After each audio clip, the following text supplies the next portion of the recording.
بسم اللہ الرحمن الرحیم الف لام میم صاد. یہ حروف مقطعات ہیں، اور جیسا کہ میں عرض کر چکا ہوں شروع میں، ان کا حقیقی یقینی مفہوم مطلب کسی کو معلوم نہیں، راز ہے اللہ اور اللہ کے رسول کے مابین. البتہ یہ نوٹ کر لیجئے یہاں چار ہیں، اس سے پہلے دو الف لام میم سورہ بقرہ سورہ آل عمران، یہاں الف لام میم صاد ہے. دو صورتیں ایسی ہیں کہ جن میں چار چار حروف آئے ہیں، الف لام میم صاد، الف لام میم را. کتاب انزل الیک فلا یکن فی صدرک حرج منہ، یہ ایک کتاب ہے محمد صلی اللہ علیہ وسلم جو آپ پر نازل کی گئی ہے، تو نہیں ہونا چاہیے آپ کے جی میں کچھ تنگی اس کی وجہ سے. کس وجہ سے تنگی ہوتی تھی حضور کو صلی اللہ علیہ وسلم؟ اگرچہ آپ نے اپنی پوری جان ہلکان کر دی تھی، لیکن جب لوگ ایمان نہیں لاتے تھے تو آپ کو یہ فکر ہوتی تھی کہیں میری کوئی کوتاہی تو نہیں ہے. شریف آدمی کا معاملہ یہ ہوتا ہے. عام آدمی جو ہے وہ اپنی غلطیوں کا وبال بھی دوسروں پر ڈالتا ہے، اپنی غلطی نہیں دیکھے گا، اس نے یہ کر دیا تھا، اس نے یہ کیا، اس کی وجہ سے یہ ہو گیا، اپنے آپ کو صاف بچائے گا. لیکن شریف انسان جو ہے وہ ہمیشہ دیکھتا ہے میری خطا کیا ہے، کہیں میری غلطی تو نہیں، کوئی میری کوتاہی تو نہیں. اور اس کا ایک بوجھ ہے دل کے اوپر، یہ لوگ ایمان نہیں لا رہے، کہیں میری طرف سے کوئی کمی رہ گئی ہے، کوئی کوتاہی ہے. کتاب انزل الیک فلا یکن فی صدرک حرج منہ، اس کی وجہ سے آپ کے اوپر کوئی تنگی نہیں ہونی چاہیے. لتنذر بہ وذکریٰ للمؤمنین، یہ تو اس لیے ہے کہ آپ اس کے ذریعے سے آپ خبردار کریں. تنذر بہ، وہی لفظ آ گیا جو سورہ نام میں تھا، اوحی الی ھذا القرآن لانذرکم بہ ومن بلغ وذکریٰ للمؤمنین، اور یاد دہانی ہے اہل ایمان کے لیے جن کی جو فطرتیں ہیں وہ سلیم ہیں، ابھی ان کے اندر پوٹینشلی وہ ایمان موجود ہے. اس ایمان کو، ڈورمنٹ کو وہ ایکٹیویٹ کر کے یاد دہانی، جیسے کہ آپ کو کوئی چیز بھول گئی تھی، اس کی کوئی نشانی دیکھی فوراً وہ شے یاد آ گئی. اس طریقے سے اللہ تعالیٰ نے اس کتاب کی آیات کو ذکر بنا دیا ہے.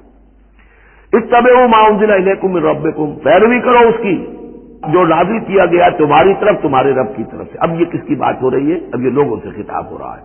پہلے حضور سے سیدھا تھا، فلا یکن فی صدرک حرج، اتبعوا جمع کا سیدھا ہے، پیروی کرو اس کی جو نازل کیا گیا تمہاری طرف تمہارے رب کی طرف سے. ولا تتبعوا من دونہ اولیاء، اور مت پیروی کرو اس کے سوا کچھ اور کو اپنے اولیاء بنا کر، کچھ اور کو اپنے ند اور ضد بنا کر ان کی پیروی نہ کرو.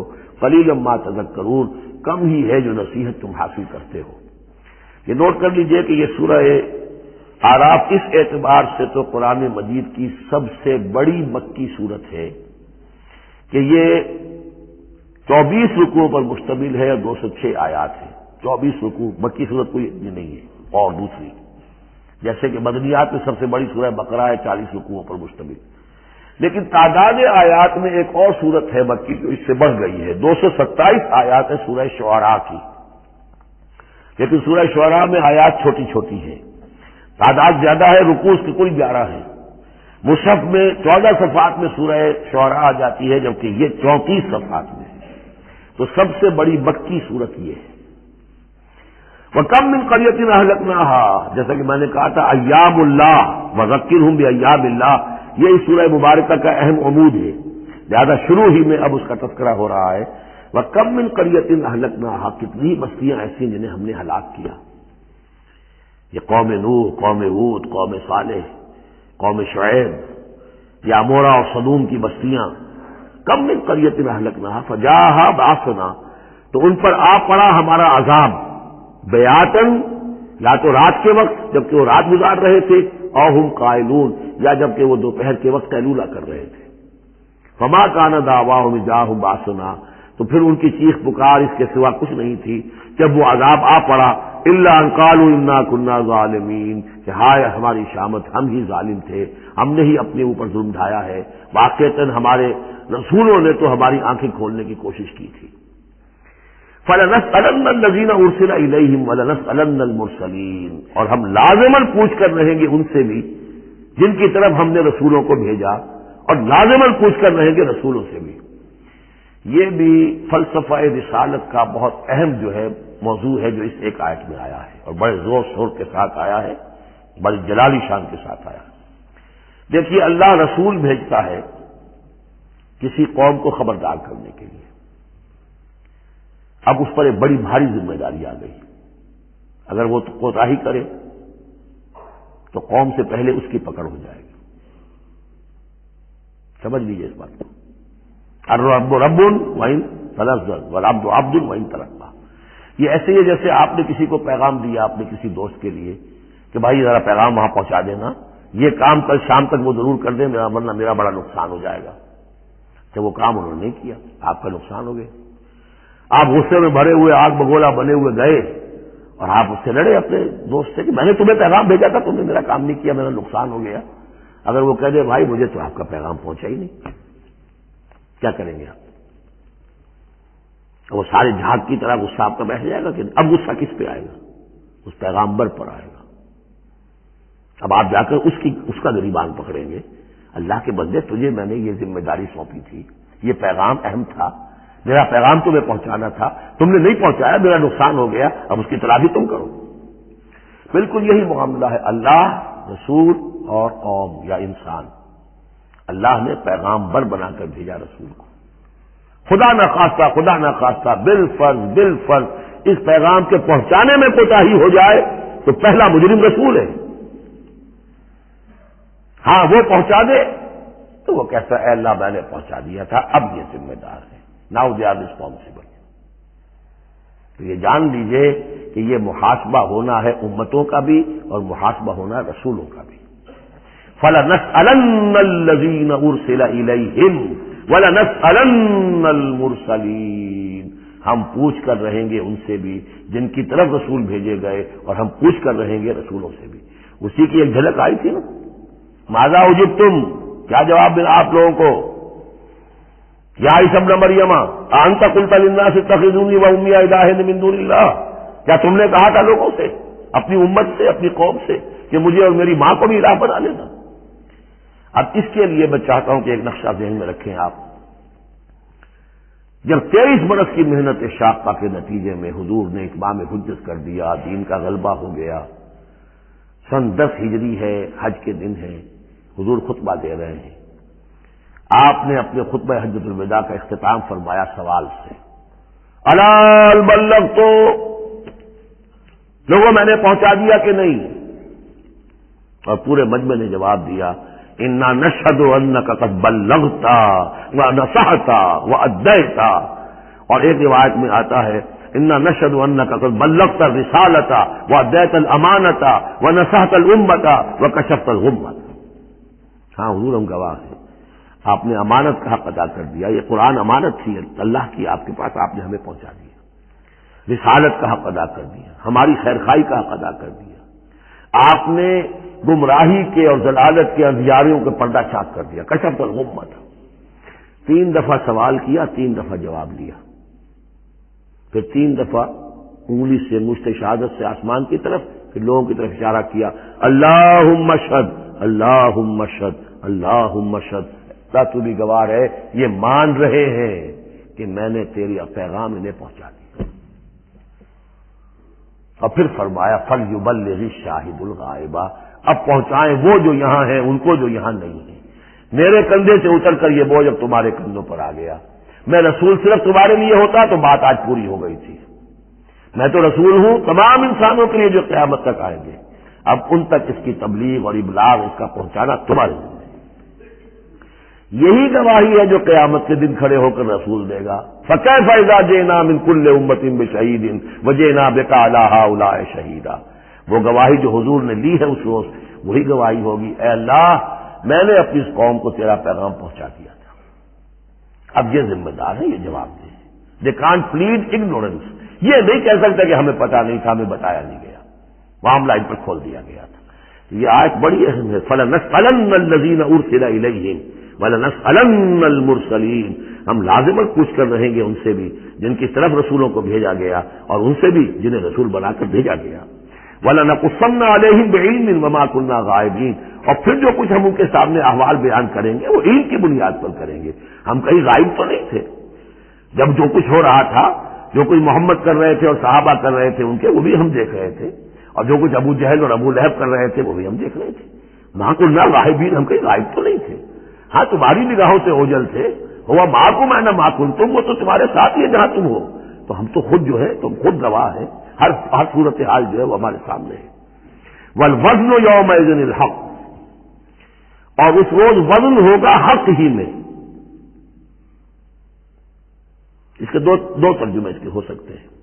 حق ہی میں وزن ہوگا اور وزن ہی فیصلہ کن ہوگا. یعنی یہ کہ اللہ کی کوئی ترازو ایسی ہوگی، ایک تو ترازو دو پارٹوں والی ہوتی ہے. ایک ترازو آپ کو معلوم ہے کہ وہ اسپرنگ بیلنس جو ہوتا ہے، جس شے میں وزن ہو اسی سے تو اسپرنگ جو ہے نیچے جائے گا نا. باطل کاموں میں وزن ہی نہیں ہے، ریاکاری کی نیکیوں میں کوئی وزن ہی نہیں ہے، وہ سرے سے خالی ہے، وہ پادر ہوا ہے، ان کی کوئی حیثیت ہی نہیں. والوزن یومئذ الحق، اس دن صرف حق میں وزن ہوگا نمبر ایک، اور اس دن حق ہی فیصلہ کن ہوگا، وزن ہی فیصلہ کن ہوگا. یعنی جو اگر دو پلڑوں والا ہے تو جس کا پلڑا نیکیوں کا بھاری ہے وہ اس کے لیے نجات ہے. فمن ثقلت موازینہ، تو جن کے پلڑے بھاری ہوں گے فاولئک هم المفلحون، تو وہ ہوں گے فلاح پانے والے. ومن خفت موازینہ، اور جس کا پلڑا جو ہے، جن کے موازین جو ہیں وہ ہلکے ہوئے، فاولئک الذین خسروا انفسهم بما كانوا بآیاتنا یظلمون، تو یہ وہ لوگ ہوں گے جنہوں نے اپنے آپ کو ہلاک کر لیا بسبب اس کے کہ وہ ہماری آیات پر ظلم کرتے رہے. وَلَقَدْ مَكَّنَّاكُمْ، جتنی اہم وہ آیت تھی، فَلَنَسْأَلَنَّ الَّذِينَ أُرْسِلَ إِلَيْهِمْ وَلَنَسْأَلَنَّ الْمُرْسَلِينَ، اتنی ہی اہم اب یہ آیت ہے. وَلَقَدْ مَكَّنَّاكُمْ فِي الْأَرْضِ، اور دیکھو انسانوں، ہم نے تمہیں زمین میں تمکن عطا فرمایا. وَجَعَلْنَا لَكُمْ فِيهَا مَعَاشٍ، اور اس میں تمہارے لیے معاش کے سارے سامان رکھ دیے. جو ضرورتیں تمہارے جسم کی وہ یہیں سے پوری ہو رہی ہیں. تمہیں بڑا خطرہ پڑ گیا ہے کہ زمین کے جو خزانے ہیں ختم ہو رہے ہیں، خوراک کم ہو رہی ہے. دیکھو نا، ہم نے سمندر کے اندر سے کیا کیا خوراکیں نکال دی ہیں. اللہ کے خزانے ختم ہونے والے نہیں ہیں. ہم نے تمہارے لیے معاش کا پورا بندوبست رکھا ہوا ہے. قلیلا ما تشکرون، لیکن بہت کم ہے جو شکر تم کرتے ہو. اب یہ جو آخری آیت تھی، اس کے حوالے سے دوسرے رکوع میں مضمون چل رہا ہے. وَلَقَدْ مَكَّنَّاكُمْ فِي الْأَرْضِ، فرمایا وَلَقَدْ خَلَقْنَاكُمْ ثُمَّ صَوَّرْنَاكُمْ ثُمَّ قُلْنَا لِلْمَلَائِكَةِ اسْجُدُوا لِآدَمَ فَسَجَدُوا إِلَّا إِبْلِيسَ. دیکھو ہم نے تمہیں بنایا، پھر تمہاری تصویر کشی کی، پھر ہم نے کہا فرشتوں سے جھک جاؤ آدم کے سامنے. اب یہ آیت پھر ان لوگوں کو سپورٹ دیتی ہے جو قرآن مجید میں جو ایوولوشن، کریشن جو ہے انسان کی، اس کے بارے میں یہ سمجھتے ہیں کہ قرآن مجید سے نظریہ ارتقاء کو تقویت حاصل ہوتی ہے. میں آپ کو بتا چکا ہوں اب تک جو چیزیں آئی ہیں کہ ایک جگہ پر آدم کی مثال دی گئی، مٹی سے بنایا، اس میں کہا کن فیکون، وہ اسپیشل کریشن کی تائید والی آیت ہے. لیکن یہ کہ کسی مقام پر آپ کو وہ ایوولوشن والی بات جو ہے وہ سامنے آتی ہے. اب یہاں جو بات آ رہی ہے وہ اس اعتبار سے بہت اہم ہے کہ پہلے جمع کا صیغہ ہے، لقد خلقناکم، ہم نے تمہیں پیدا کیا. معلوم ہوتا ہے کچھ اسپیشیز پہلے پیدا کی گئی، نسل پیدا کی گئی. ثم صورناکم، پھر تمہاری تصویر کشی کی ہے، فنیشنگ ٹچز دیے ہیں، تمہیں بنایا ہے، تمہارے نقش و نگار سنوارے ہیں. ثم قلنا للملائکۃ اسجدوا لآدم، پھر ہم نے حکم دیا فرشتوں کو کہ جھک جاؤ آدم کے سامنے. آدم تو ایک ہے لیکن یہاں صیغے آ رہے ہیں جمع کے. اور اسی کی تائید ہو گئی تھی ان اللہ اصطفیٰ آدم و نوحا وآل ابراہیم علی العالمین، آدم کو بھی چنا تھا.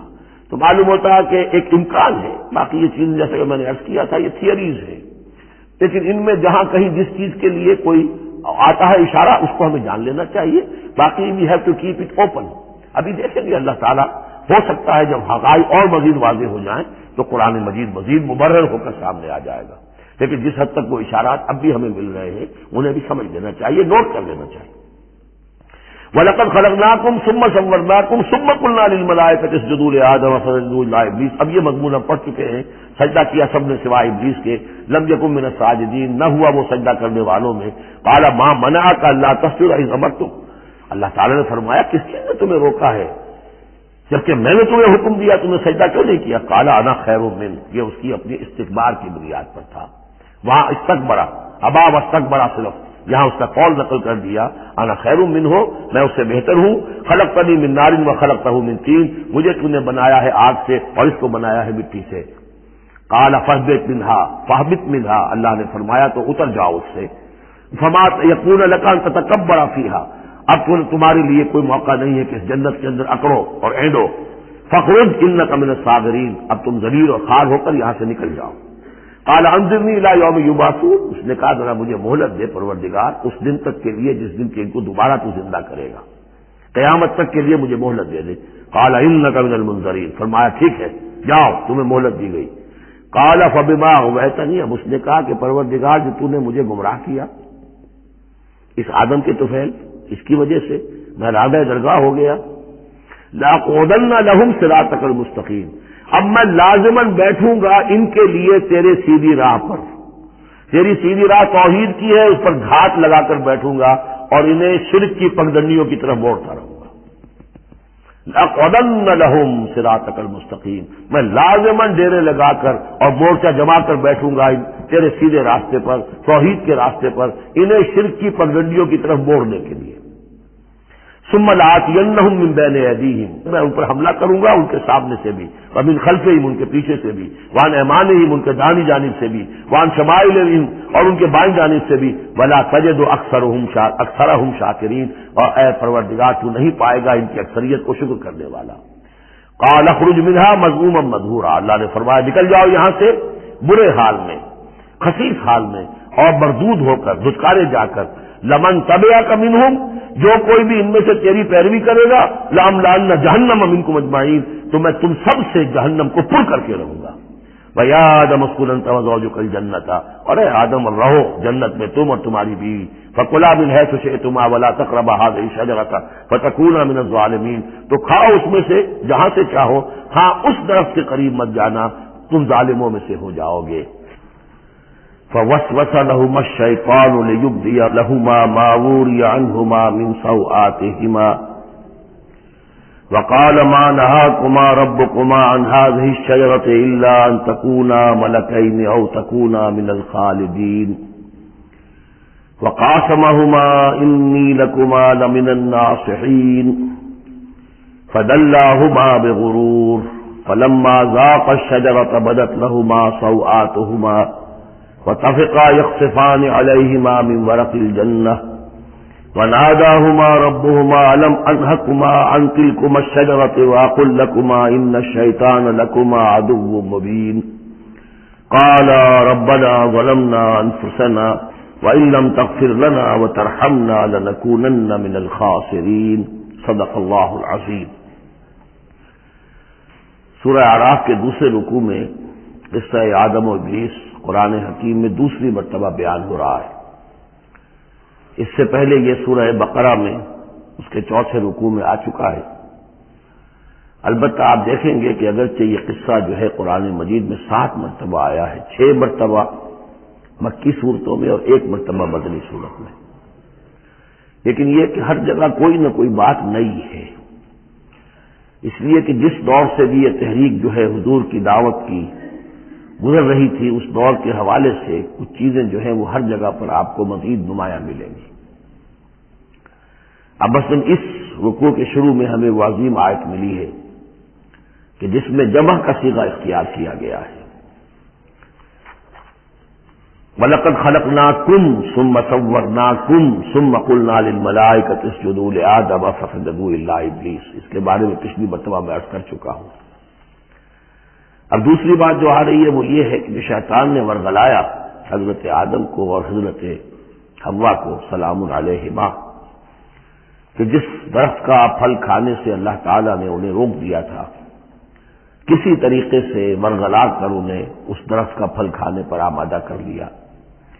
اس کے لیے لفظ آیا فوسوس لہما، یہ وسوسہ اصل میں ہم یہ سمجھتے ہیں کہ شاید یہ چیزیں اس طور سے ہو رہی تھی جیسے کہ ہم ایک دوسرے کے سامنے کھڑے باتیں کر رہے ہیں، ایک دوسرے کو پہچان رہے ہیں، لیکن حضرت آدم اور حوا کے بھی دلوں میں وسوسہ اندازی کی ہے شیطان نے، جیسے کہ شیطان وسوسہ اندازی کرتا ہے ہمارے دلوں میں۔ یہ مکالمے اس طرح کے نہیں ہے کہ وہ ایک ہی محفل میں کھڑے ہوئے، عام طور پر سورہ بقرہ کے چوتھے رکوع میں بھی اور دوسرے مقامات پر بھی ہمارا تصور کچھ اور رہتا ہے، لیکن یہاں وہ پردے خالی ہیں۔ ابلیس جو ہے وہ یقیناً جو ہے جنات میں سے تھا، حضرت آدم علیہ السلام کے لیے اس وقت بھی وہ انویزیبل تھا، لہذا لفظ جو آیا ہے فوسوس لہما الشیطان، وسوسہ ان کے دلوں میں ڈالا۔ لیبدی لہما ما بوری عنہما من سوآتہما. اب یہاں خاص طور پر ایک بات آ رہی ہے، اس کو ہم متشابہات ہی میں شمار کریں گے. یہاں ایک خاص اثر ظاہر کیا جا رہا ہے کہ وہ شجر ممنوع تھا، اس کا پھل کھانے کا ایک نتیجہ برآمد ہوا، اور وہ یہ ہوا کہ حضرت آدم اور حوا پر ان کی شرمگاہیں جو ہیں وہ نمایاں ہو گئیں. یا تو ایسا ہے کہ پہلے انہیں شعور نہیں تھا، اب شعور پیدا ہو گیا، یا یہ کہ انہیں کوئی خاص لباس جنت کا کھلا اللہ تعالیٰ نے عطا کیا ہوا تھا، وہ لباس اتر گیا اس درخت کا پھل کھانے کے نتیجے میں. یہ چیزیں ایسی ہیں کہ جس سے یقیناً بہت سے لوگوں کو کچھ قیاس آرائیوں کا موقع ملا ہے. بعض لوگوں کے نزدیک یہ نیکی اور بدی کی تمیز کا درخت ہے اصل میں، کہ جس کو کھاتے ہی نیکی اور بدی کی تمیز پیدا ہو جاتی ہے. بعض حضرات کا خیال یہ ہے کہ یہ اصل میں پہلا سیکشول ایکٹ ہے آدم اور حوا کے مابین، جس کو اس سے تعبیر کیا گیا ہے. یہ مختلف آراء ہیں، مختلف جو ہیں اس میں قیاسات ہیں، لیکن صحیح بات شکل یہی ہے کہ اس کے ضمن میں ابھی ہمیں اس کو متشابہات ہی کے دائرے میں رکھ کر اور اس کے بارے میں کوئی قطعی اور حقیقی اور یقینی رائے جو ہے قائم کرنے کی کوشش نہیں کرنی چاہیے، تاکہ کہیں اور معلومات جو ہیں ہماری سائنس کے ذریعے سے اکتشافات اور معلومات کا دائرہ اور وسیع ہو جائے تو اس سے ہم پہنچ جائیں اس کی کنہ تک کہ وہ درخت کون سا تھا. لیکن یہاں ظاہر کیا گیا ہے کہ شیطان نے جو وسوسہ اندازی کی ان کے دلوں میں وہ یہ تھی، فوسوس لهما الشیطان لیبدی لهما ما بوری عنہما من سوآتہما وقال ما نہاکما ربکما عن هذه الشجرۃ. اور اس نے کہا، یہ وسوسہ اندازی کی کہ نہیں روکا ہے آپ دونوں کو آپ کے رب نے اس درخت سے، الا ان تکونا ملکین، مگر یہ کہ کہیں آپ نہ ہو جائیں فرشتے نہ بن جائیں، او تکونا من الخالدین، یا ہو جائیں آپ ہمیشہ رہنے والے. اب اس میں سیدھی سی بات یہ ہے کہ فرشتوں کو تو جھکایا گیا حضرت آدم کے سامنے، تو فرشتہ بن جانا کون سی بہت بڑی بات تھی.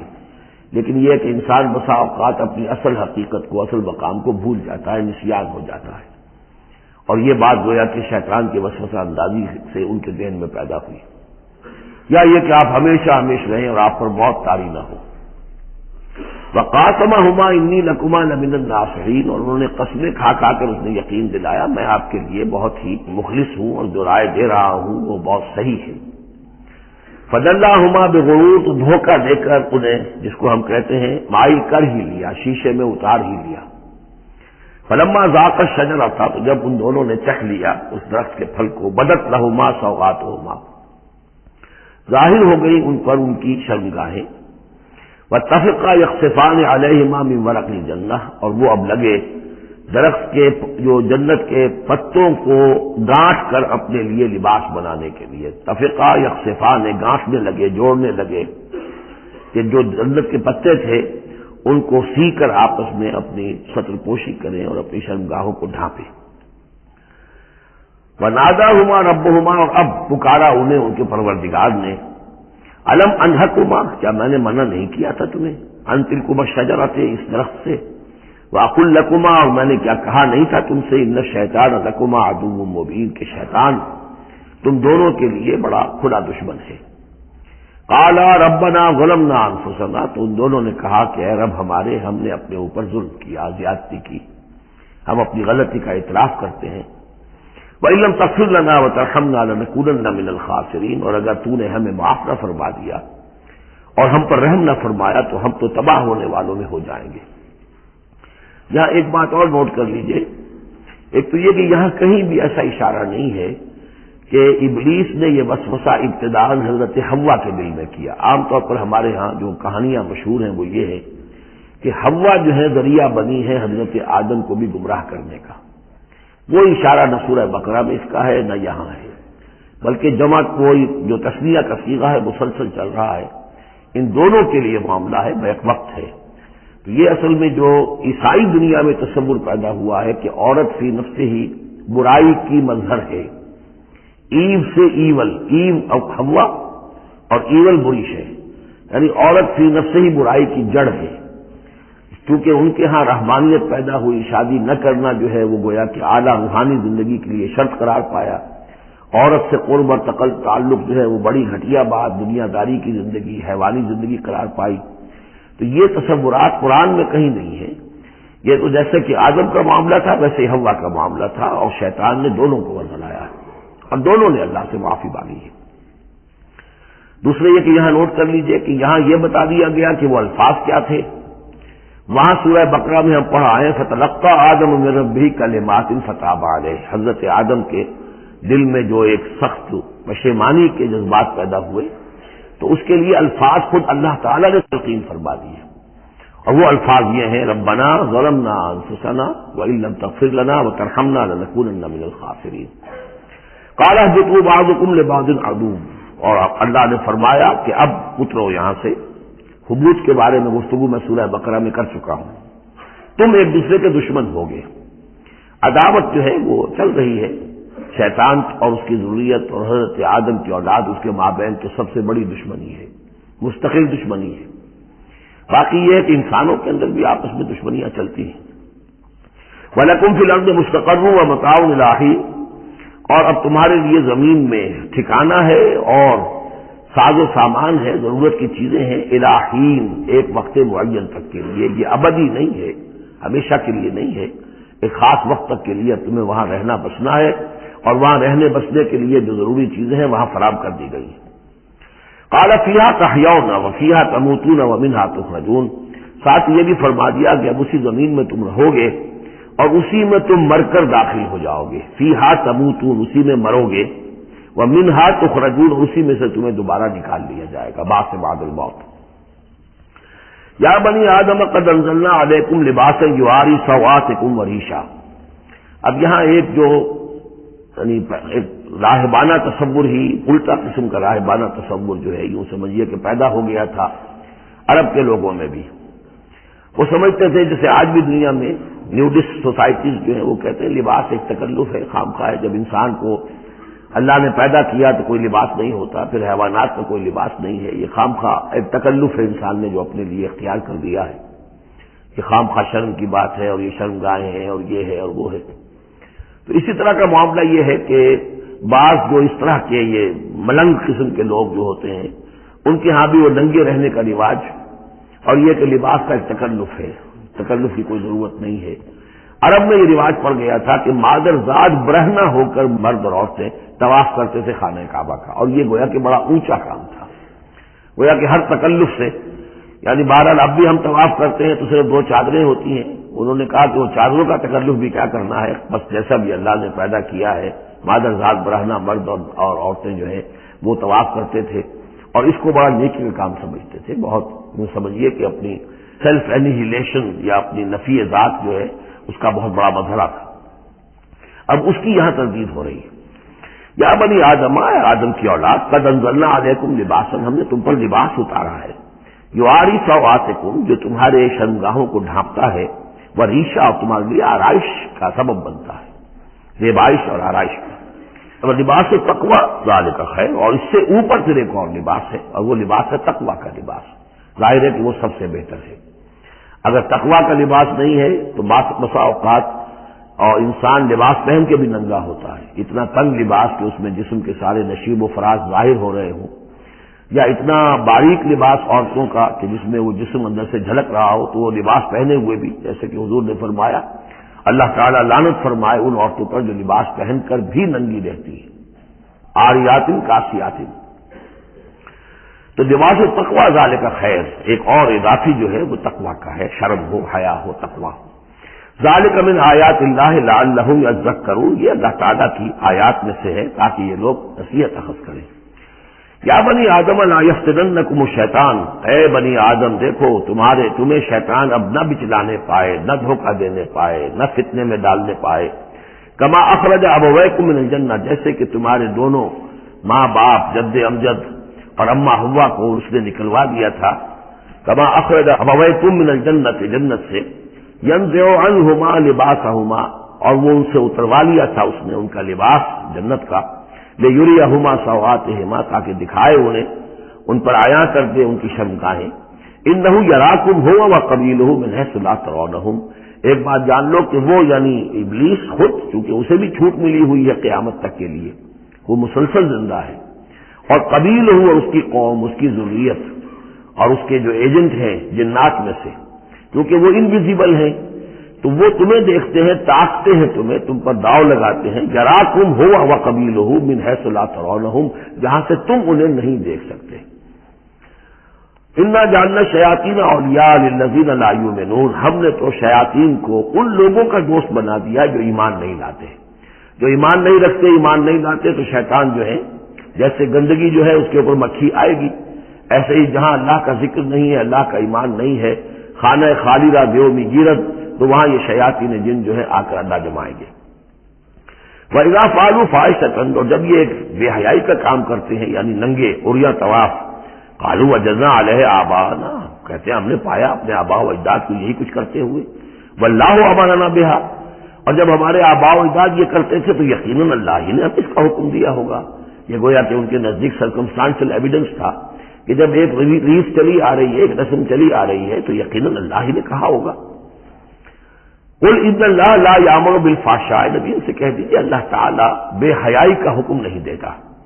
اتقولون علی اللہ ما لا تعلمون، تو کیا تم اللہ کی طرف منسوب کر رہے ہو، یعنی جھوٹ جڑ کر اور جھوٹ گھڑ کر اس کو جڑ رہے ہو اللہ کی جناب میں، جو جس کا کہ تمہیں کوئی علم حاصل نہیں ہے۔ قل امر ربی بالقسط، کہہ دیجئے نبی کہ میرے رب نے تو حکم دیا ہے انصاف کا، عدل کا، توازن کا۔ وَأَقِيمُوا وُجُوهَكُمْ عِنْدَ كُلِّ مَسْجِدٍ، اور اپنے رخ سیدھے کر لیا کرو ہر نماز کے وقت۔ مسجد جو ہے یہ اس میں ظرف ہے، اور ظرف زمان بھی، ظرف مکان بھی۔ مسجد سجدے کی جگہ بھی مسجد ہے، اور سجدے کا وقت جو ہے ظرف زمان وہ بھی مسجد ہے۔ وَادْعُوهُ مُخْلِصِينَ لَهُ الدِّينَ، اور اس کو پکارا کرو، اس سے دعا کیا کرو، لیکن اس کے لیے اپنی اطاعت کو خالص کرتے ہوئے، یعنی اللہ تعالیٰ سے دعا کرنے کی ایک شرط ہے، اس کی اطاعت کو اپنے اوپر لازم کرو۔ جیسے کہ سورہ بقرہ میں ہم جہاں روزے اور رمضان کے احکام اور حکمتوں کا بیان ہوا ہے، اس میں فرمایا گیا فَإِذَا سَأَلَكَ عِبَادِي عَنِّي فَإِنِّي قَرِيبٌ أُجِيبُ دَعْوَةَ الدَّاعِ إِذَا دَعَانِ فَلْيَسْتَجِيبُوا لِي، میں تو ہر ایک پکارنے والے کی پکار سنتا ہوں، اس کی دعا کو قبول کرتا ہوں، لیکن اسے بھی چاہیے کہ میرا کہنا مانے، اور یہ کہنا ماننا جو جزوی نہیں ہوگا، خود خلو فی السلم کافہ، داخل ہونا ہے تو پورے پورے ہونا ہے۔ تو فرمایا کہ مخلصین لہ الدین، اپنی اطاعت کو اس کے لیے خالص کرتے ہوئے، یعنی اس کی اطاعت کے دائرے کے اندر تو اور اطاعتیں ہو سکتی ہیں۔ والدین کا حکم آپ مان لیجئے جس میں کہ اللہ کی معصیت نہ ہو، اساتذہ کا حکم، حکام کا حکم جس میں اللہ تعالیٰ کے کسی حکم کی نفی نہ ہو رہی ہو، وہ ساری اطاعتیں اپنی جگہ پر ہوں گی، لیکن لا طاعۃ لمخلوق فی معصیت الخالق، مخلوق میں سے کسی کی اطاعت نہیں کی جائے گی جس میں خالق کی معصیت لازم آ رہی ہے۔ وَادْعُوهُ مُخْلِصِينَ لَهُ الدِّينَ كَمَا بَدَأَكُمْ تَعُودُونَ، جیسے اس نے تمہیں پہلے پیدا کیا تھا اسی طرح تمہارا اعادہ ہو جائے گا، تم دوبارہ بھی پیدا ہو جاؤ گے۔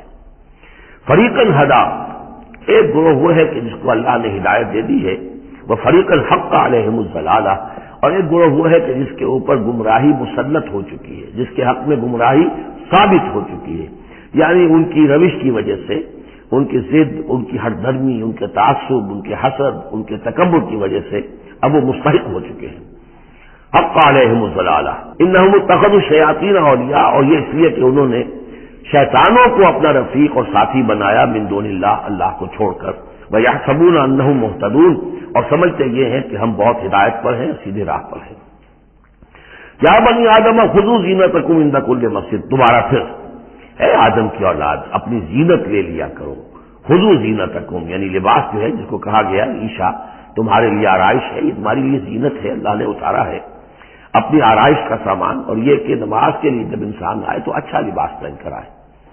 ہمارے ہاں عام طور پر الٹی روش چلتی ہے، دفتر جا رہے ہیں تو بہت اچھا لباس ہے، مسجد جا رہے ہیں تو وہ چاہے میلے کپڑے پہن کے چلے گئے، لیکن یہاں اللہ تعالیٰ فرما رہا ہے یہ نہیں، میرے پاس آتے ہو، میرے دربار میں آتے ہو تو اچھا لباس پہن کر آؤ۔ یا بنی آدم خذوا زینتکم عند کل مسجد وکلوا واشربوا ولا تسرفوا، اور کھاؤ پیو اور اسراف نہ کرو۔ جو کچھ چیزیں ہم نے بنائی ہیں وہ بہرحال اس لیے بنائی ہیں کہ بنی آدم جو ہے ان کی خوراک کے کام آئے، جو اچھی چیزیں ہیں۔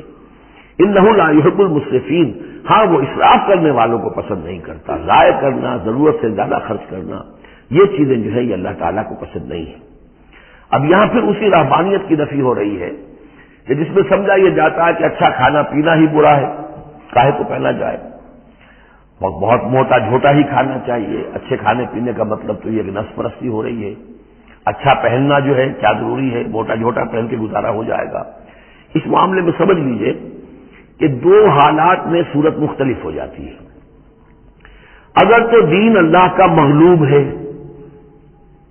تو پہلا فرض آپ کا یہ ہے کہ اللہ کے دین کے غلبے کی جد و جہد کریں، بیشتر وقت بیشتر صلاحیتیں اس میں لگائیں. ظاہر بات ہے اچھا کھا ہی نہیں سکتے، اچھا پہن ہی نہیں سکتے، یہ اس کا منطقی نتیجہ ہو جائے گا. یہ اس لیے نہیں کہ رہبانیت کی وجہ سے نہیں کر رہے، اس وجہ سے کہ ممکن ہی نہیں.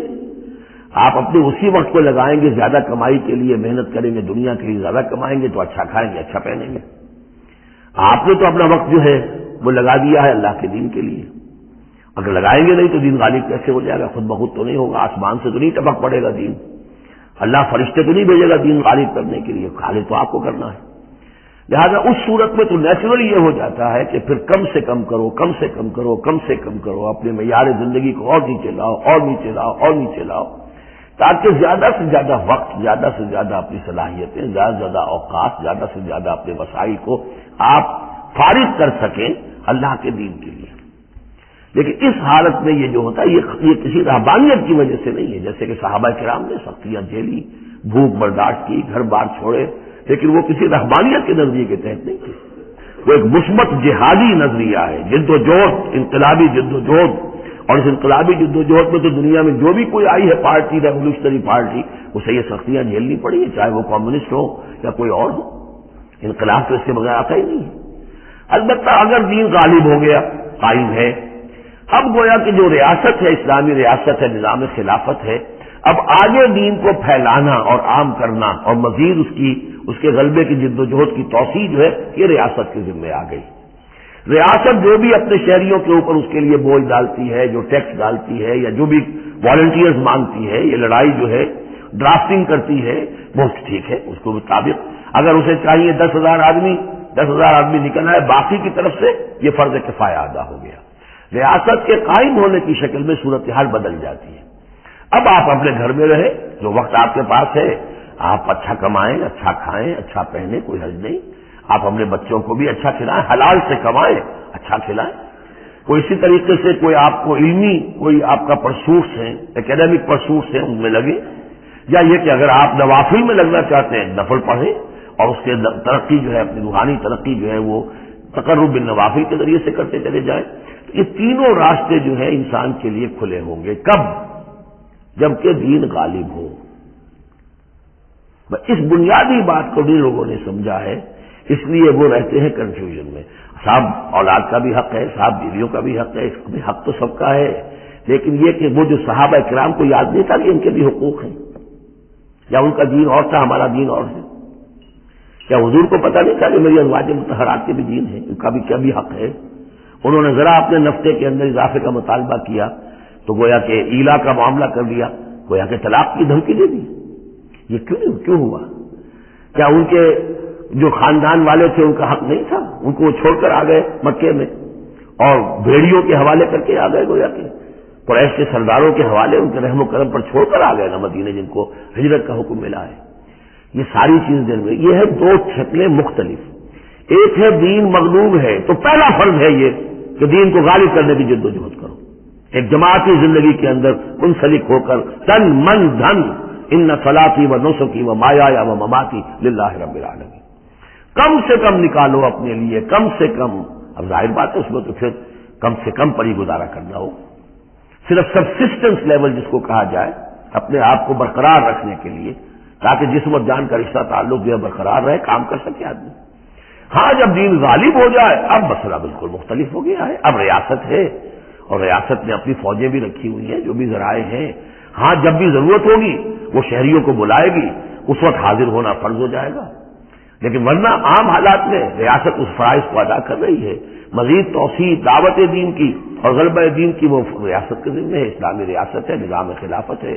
اب آپ جو ہے انڈیویجول کی حیثیت سے اپنے کاروبار میں لگ جائیں، یا کوئی شخص اپنی روحانی ترقی میں لگ جائے، کوئی شخص یہ کہ دولت زیادہ سے زیادہ کمائے اور وہ اس کو ثواب کے کاموں میں صرف کرے، کوئی شخص جو ہے کسی سائنس میں کسی اور شعبے میں اسے علمی دلچسپی ہو جائے، تحقیق کے کاموں میں، سارے راستے کھلے ہوں گے. اس صورت میں اچھا کھانا اچھا پہننا کوئی حرام شے نہیں، تو جبکہ رہبانیت اس حالت میں بھی اس کے لیے کوئی گنجائش نہیں چھوڑتی، تو یہاں اس کی نفی کی جا رہی اس رہبانیت کے نظریے کی۔ کوئی من حرم زینت اللہ التی اخرج لعبادہ، کہیے ان سے پوچھیے کس نے حرام کی ہے وہ زینت جو اللہ نے نکالی ہے اپنے بندوں کے لیے، والطیبات من الرزق، اور کس نے حرام کیے ہیں پاکیزہ کھانے کی چیزیں۔ قل ہی للذین آمنوا فی الحیات دنیا، کہہ دیجیے یہ تمام چیزیں دنیا کی زندگی میں بھی اللہ تعالیٰ نے تو اہل ایمان ہی کے لیے بنائی ہے، خالصۃ یوم القیامہ، ہاں دنیا میں وہ کفار کو بھی دے رہا ہے، تم بھی کھا پی لو برت لو یہاں پہ جو کچھ کرنا ہے، اس لیے کہ آخرت میں تمہارا کوئی حصہ نہیں ہے، البتہ آخرت میں جا کر یہ تمام اچھی چیزیں خالصتاً یوم القیامہ، قیامت کے دن تو یہ خالصتاً جو ہے اللہ کے اہل ایمان بندوں کے لیے ہو جائیں گی، پھر کافر کو کوئی شے نہیں ملے گی۔ کذالک نفصل الآیات، اس طرح ہم اپنی آیات کی وضاحت کرتے ہیں لقوم یعلمون، ان لوگوں کے لیے جو علم رکھتے ہو یا جو علم حقیقی حاصل کرنا چاہیں۔ قل انما حرم ربی الفواحش ما ظہر منها وما بطن، کہہ دیجئے کہ میرے رب نے تو حرام قرار دیا ہے بے حیائی کی باتوں کو، خواہ وہ اعلانیہ ہو اور خواہ چھپی ہوئی ہو، بے حیائی خواہ چھپی ہوئی ہو، وہ بھی اللہ تعالیٰ کو پسند نہیں ہے، وہ بھی حرام ہے۔ والاسم، اور گناہ کو حرام کیا ہے، والبغی، اور ناحق زیادتی کرنا کسی دوسرے پر بغیر الحق، وان تشرکوا باللہ ما لم ينزل بہ سلطانہ، اور اس کو حرام ٹھہرایا ہے کہ تم اللہ کے ساتھ شریک ٹھہراؤ کسی ایسی چیز کو جس کے لیے اس نے کوئی سند نہیں اتاری ہے، وان تقولوا علی اللہ ما لا تعلمون، اور حرام قرار دیا اس بات کو کہ تم اللہ کی طرف منسوب کرو وہ چیزیں کہ جو تم نہیں جانتے، جس کے لیے تمہارے پاس کوئی علم نہیں ہے۔ وَلِكُلِّ أُمَّةٍ أَجَلٌ، ہر قوم کے لیے، ہر امت کے لیے ایک وقت معین ہے، یعنی جب بھی کبھی کوئی رسول ہم بھیجتے رہے ہیں تو ایک مدت ہوتی ہے، اس وقت تک اس کو مہلت ہوتی ہے قوم کو کہ وہ رسول کی دعوت سے استفادہ کر لے اور اپنے دلوں کو، اپنے باطن کو منور کر لے، صحیح راستے پر آ جائے، اس سے پہلے عذاب نہیں آئے گا۔ ہاں یہ کہ اہل ایمان تو چاہیں گے وہ جھٹپٹ عذاب آئے، اس لیے بارہ مسلمان اہل ایمان وہ بھی انسان ہوتے تھے، چکی کے دو پاٹوں کے درمیان پس رہے تھے تو کبھی کبھی خیال آ جاتا تھا کہ اب اللہ تعالیٰ کیوں انہیں اتنی ڈھیل دے رہا ہے، یا ابو جہل کو اتنی ڈھیل کیوں دے دی ہے کہ اس نے حضرت سمیہ رضی اللہ تعالیٰ عنہ کے ساتھ یہ سلوک کیا، ابو جہل کو کیوں اتنی ڈھیل دے دی ہے کہ اس نے حضرت یاسر کو شہید کر دیا رضی اللہ تعالیٰ عنہ۔ لیکن یہ خیال تمہارا اپنی جگہ ہے، ہماری حکمت اپنی ہے۔ ہماری حکمت کیا ہے کہ جب رسول ہم نے بھیجا اس قوم کے لیے ایک اجل معین کر دی، اس اجل سے پہلے عذاب آئے گا نہیں، ہاں جب وہ اجل آ جائے گی پھر وہ رکے گا نہیں، اس کے اندر اندر معاملہ انہیں طے کرنا ہے، ادھر یا ادھر۔ وَلِكُلِّ أُمَّةٍ أَجَلٌ، یہ ہم پڑھ چکے سورہ نام میں کہ اگر میرے پاس ہوتی وہ شے، میرے اختیار میں ہوتی کہ جو تم جلدی مچا رہے ہو تو کبھی کا میرا اور تمہارے درمیان قصہ جو ہے چکایا جا چکا ہوتا۔ فَإِذَا جَاءَ أَجَلُهُمْ، لیکن جب ان کی اجل آ جائے گی، لا يَسْتَأْخِرُونَ سَاعَةً وَلَا يَسْتَقْدِمُونَ، نہ تو وہ اس کو مؤخر کر سکیں گے ایک گھڑی بھی، اور نہ ہی اس سے کھسک سکیں گے، سرک سکیں گے آگے کی طرف۔ یا بنی آدم اما یاتینکم رسل، اب یہ وہی آیت آ گئی جو سورہ بقرہ میں بھی آئی تھی، فاما یاتینکم منی ہدی فمن تبع ہدایا فلا خوف علیہم ولا هم یحزنون والذین کفروا وکذبوا بآیاتنا اولئک اصحاب النار هم فیہا خالدون۔ یا بنی آدم اما یاتینکم رسل منکم، اے بنی آدم جب بھی تمہارے پاس آئیں گے رسول، تم ہی میں سے ہوں گے، تم میں سے تمہاری قوم کے لوگ ہوں گے، یقصون علیکم آیاتی، جو تمہیں میری آیات سنائیں گے، فمن اتقی واصلح، تو جو بھی تقوی کی روش اختیار کرے گا اور اصلاح کر لے گا اور نیکی کی روش اختیار کرے گا، فلا خوف علیہم ولا هم یحزنون، ان کے لیے نہ کوئی خوف ہوگا اور نہ وہ کسی حزن سے دوچار ہوں گے۔ والذین کذبوا بآیاتنا واستکبروا عنہا، اور جو ہماری آیات کو جھٹلائیں گے اور تکبر کی بنا پر انہیں رد کر دیں گے، استکبروا عنہا، استکبار کی بنیاد پر، تکبر کی بنیاد پر رد کر دیں گے، اولئک اصحاب النار هم فیہا خالدون، وہ جہنمی ہوں گے اور رہیں گے ہمیشہ ہمیش۔ فمن اظلم ممن افتری علی اللہ کذبا وکذب بآیاتہ، پھر وہ شخص سے بڑھ کر ظالم اور کون ہوگا جو اللہ کی طرف کوئی غلط بات منسوب کرے، افترا کرے اللہ کی طرف، اور یا اللہ کی آیات کو جھٹلائے، یہ دونوں ہم وزن ہیں۔ اولئک ینالہم نصیبہم من الکتاب، ان کو جو بھی دنیا میں رزق وغیرہ کا معاملہ ہے وہ تو ان کو مل جائے گا، یہاں دنیا میں تو ہم نے یہ سورہ بنی اسرائیل میں مضمون آئے گا، اب کوئی شخص کفر کرے اللہ فوراً اس کی روزی روک لے اور ایک دن کے اندر اندر وہ جو بھوک سے مر جائے، ایسا نہیں ہے، جو ہم نے یہاں پہ ان کے لیے لکھا ہوا ہے جو رزق ہے اس دنیا کے اندر وہ تو انہیں ملتا رہے گا، وہ رکتا نہیں ہے، انہیں اپنے اس نصیب میں سے حصہ مل جائے گا۔ حتی اذا جاءتهم رسلنا، ہاں پھر جب ہمارے فرشتادے، ہمارے بھیجے ہوئے فرشتے ان کے پاس آ جائیں گے، یتوفونہم، ان کو قبض کرنے کے لیے، قالوا این ما کنتم تدعون من دون اللہ، تو وہ کہیں گے کہاں ہیں وہ جن کو آپ پکارا کرتے تھے اللہ کے سوا، جن کو ڈنڈوت کرتے تھے اور جن کے سامنے متھے ٹیکتے تھے اور جن سے دعائیں کرتے تھے اور گڑ گڑاتے تھے۔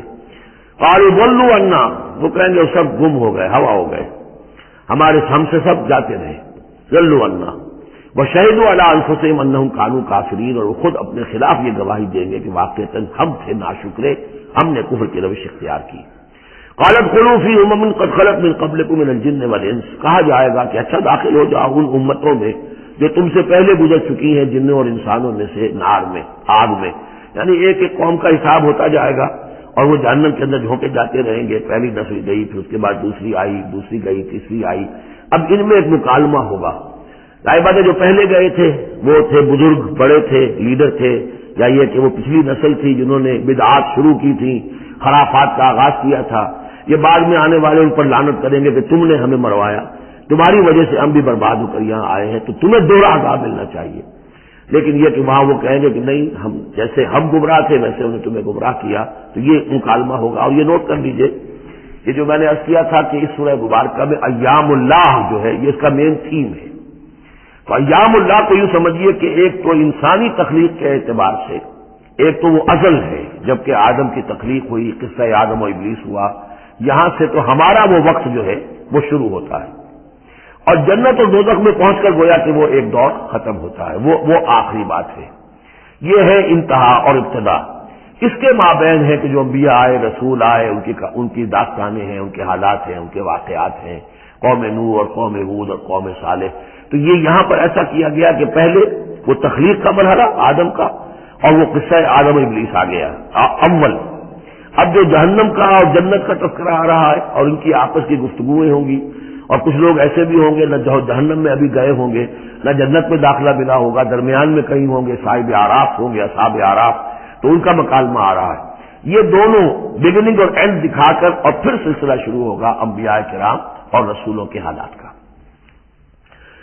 قالت خلوا فی امم قد خلت من قبلکم، داخل ہو جاؤ انہی قوموں میں، انہی نسلوں میں جو تم سے پہلے داخل ہو چکی ہیں، من الجن والانس فی النار، جنات بھی اور انسان بھی آگ میں، کلما دخلت امت لعنت اختہا، جب بھی کوئی امت داخل ہوگی تو وہ دوسری امت کو لعنت کرے گی، حتی اذا ادارکوا فیہا جمیعا، اور جب وہ سب کے سب اس میں گر چکیں گی، تمام کی تمام نسلیں اور امتیں، قالت اخراہم لاولاہم، تو بعد میں آنے والی کہے گی پہلی نسل سے، ربنا ہؤلاء اضلونا، اے اللہ ان بدبختوں نے ہمیں گمراہ کیا تھا۔ دنیا میں تو کہتے تھے کہ ہمارے آباء و اجداد ہیں، ہمارے اسلاف ہیں، ان کی ریتیں ہیں، ان کی روایتیں ہیں، ان کی چیزیں ہیں، کیسے چھیڑ دیں۔ لیکن یہاں پر کیا ہوگا، ربنا ہؤلاء اضلونا، ان لوگوں نے ہمیں برباد کیا، انہوں نے ہمیں گمراہ کیا، فآتہم عذابا ضعفا من النار، تو انہیں تو دگنا عذاب دے آگ میں سے۔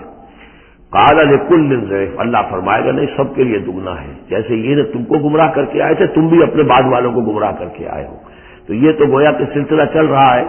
تو اس لیے یہ کہ وہ تو ہر ایک کو سوچنا چاہیے تھا کہ اپنی عقل سے کام لیتا، ہم نے تمہیں عقل دی تھی، شعور دیا تھا، کیوں تم تقلید اعمیٰ کے اندر مبتلا رہے؟ آباء و اجداد کی تقلید ہو رہی ہے، اپنے لیڈروں کی تقلید ہو رہی ہے، تو یہ تقلید اعمیٰ کے لیے تمہیں میں نے آنکھیں دی تھی، تمہیں کان دیے تھے، تمہیں میں نے عقل دی تھی، تمہیں نیکی اور بدی کا شعور دیا تھا، ہر شخص جو ہے وہ ذمہ دار ہے۔ قال لکل ضعف، اللہ فرمائے گا سب کے لیے دوہرا ہے، ولکن لا تعلمون، لیکن تمہیں اس کا علم نہیں ہے۔ وقالت اولاہم لاخراہم، اب وہ کہیں گے پچھلے جو ہیں، جو پہلے والے تھے، بعد میں آنے والوں کو، فما کان لکم علینا من فضل، دیکھو نا، نہیں نا تمہیں کوئی، ہم پر کوئی فضیلت حاصل نہیں ہو سکی، تم نے خام خواہ ہم پر لعنت کی، لیکن اس سے کیا حاصل تمہیں کیا ہوا؟ ما کان لکم علینا من فضل فذوقوا العذاب بما کنتم تکسبون، اور اب چکھو عذاب کا اپنی کرتوتوں کے باعث۔ ان الذین کذبوا بآیاتنا واستکبروا عنہا، یقیناً وہ لوگ جنہوں نے ہماری آیات کو جھٹلایا اور استکبار پھر عنہا، اور بر بنائے تکبر ان کو رد کیا، اعراض کیا ان سے تکبر کی بنیاد پر، لا تفتح لهم ابواب السماء، ان کے لیے آسمان کے دروازے کبھی نہیں کھولے جائیں گے۔ یہ کچھ اشارات ہیں قرآن مجید میں جس سے معلوم ہوتا ہے کہ جہنم اسی زمین پر ہوگی اور ابتدائی جنت بھی یہی ہوگی. ابتدائی نزل والی جنت جو ہے وہ بھی اسی زمین پر ہوگی اور جہنم بھی اسی زمین پر ہوگی. اور کچھ ایسا سا تصور ہوتا ہے کہ جیسے زمین کو جب کھینچا جائے گا وَإِذَا الْأَرْضُ مُدَّتْ، زمین کو جب کھینچا جائے گا تو جیسے ربڑ کی کرمچ کی کوئی گیند ہو اس کو کھینچے تو آپ کو معلوم ہے کہ جہاں سے وہ زیادہ موٹی ہے وہ پچک جائے گی. جب وہ پچکے گی تو اس کے اندر جو لاوا ہے اس وقت بھی زمین کے پیٹ میں بھرا ہوا ہے وہ لاوا وہ ظاہر ہو جائے گا اور وہ جہنم ہوگی. واللہ عالم. یہ کچھ اندازے ہوتے ہیں بعض اشارات سے، اس لیے کہ فیصلہ جو ہے میدان حشر یہی ہے. احادیث میں میدان عرفات جو ہے اسی کو کھول دیا جائے گا، وسیع کر دیا جائے گا اور اسی یہیں پر حشر ہونا ہے. وجاء ربک والملک صفا صفا، اور پروردگار بھی شان اجلال کے ساتھ نزول فرمائیں گے اور فرشتے آئیں گے فوج در فوج، اور یہیں پر حساب کتاب ہوگا. ابتدائی مہمان نوازی بھی جو ہے وہ یہی ہوگی، لیکن پھر یہ کہ اہل جنت اپنے مراتب کے اعتبار سے اور اوپر کی جنتوں میں چڑھتے چلے جائیں گے. لیکن ظاہر بات ہے یہ لوگ جو ہیں یہ یہیں کہیں رہ جائیں گے. لا تفتح لهم ابواب السماء، ان کے لیے آسمان کے دروازے کھولے ہی نہیں جائیں گے. ولا يدخلون الجنت، اور وہ جنت میں داخل نہیں ہوں گے. حتی یلج الجمل فی سم الخیاط، یہاں تک کہ اونٹ گزر جائے، گھس جائے سوئی کے ناکے میں. اسے کہتے ہیں تعلیق بالمحال. نہ یہ ممکن ہے کہ سوئی کا ناکا اتنا بڑا ہو جائے کہ اونٹ گزر جائے، یا اونٹ اتنا چھوٹا ہو جائے کہ سوئی کے ناکے میں داخل ہو جائے. نہ ان کفار کے جنت میں داخل ہونے کا کوئی امکان ہے. اور یہ بات بھی نوٹ کیجئے کہ یہی بات اصل میں حضرت عیسیٰ علیہ السلام نے تنقید جو انہوں نے کی تھی کہ ایک دولت مند شخص ان کے پاس آیا، جیسے ہمارے ہاں بھی ہوتے ہیں جو دیندار ہیں، سیٹھ ہیں اور وہ دین کے کام بھی کرتے ہیں. تو انہوں نے کہا کہ بتائیے آپ کی تعلیم کیا؟ ان کا نماز پڑھو، روزہ رکھو. کل وہ نماز روزہ میں کرتا ہوں. اچھا اپنے غریبوں کے اپنے مال میں سے دو، یہ کرو وہ کرو، یہ بھی میں کرتا ہوں. آپ بتائیے اور کیا ہے؟ پھر آخر میں فرمایا حضرت مسیح نے اچھا اپنی صلیب اٹھاؤ اور میرے ساتھ چلو. یعنی یہ کہ اب وہ ہے وہ جد و جہد حق و باطل کی کشاکش، یہ نیکی کے کام کرنا، دھندوں میں لگے رہنا اور اپنے ساتھ کچھ نہ کچھ نیکی کا کام ہے، کچھ پن ہے، کچھ خیرات ہے، کچھ ثواب کے کام ہے، کوئی نماز ہے، روزہ ہے، یہ تو آسان ہے. لیکن یہ کہ اس کشاکش حق و باطل جو ہے اس میں لگنا کہ جس میں پھر اندیشہ ہو کہ پھانسی بھی آ سکتی ہے، اندیشہ ہو جان بھی جا سکتی ہے، تکلیف بھی آ سکتی ہے. تو جب انہوں نے کہا کہ اچھا ٹھیک ہے، پھر جب تم نے یہ ساری منزلیں طے کر لی تو آخری منزل ہے اپنی صلیب اٹھاؤ میرے ساتھ آ جاؤ. تو اس شخص کا چہرہ لٹک گیا اور وہ چلا گیا. تو حضرت مسیح نے فرمایا کہ اونٹ کا سوئی کے ناکے میں سے گزرنا ممکن ہے، کسی دولت مند شخص کا اللہ کی بادشاہت میں داخل ہونا ممکن نہیں ہے. بہرحال میں اس وقت اسے کسی دلیل کے طور پر پیش نہیں کر رہا ہوں، لیکن میں نے صرف یہ کہ یہی جو ہے محاورہ جو قرآن مجید میں یہاں آیا ہے حتی یلج الجمل فی سم الخیاط، یہی ہے کہ جو حضرت عیسیٰ علیہ السلام نے استعمال کیا.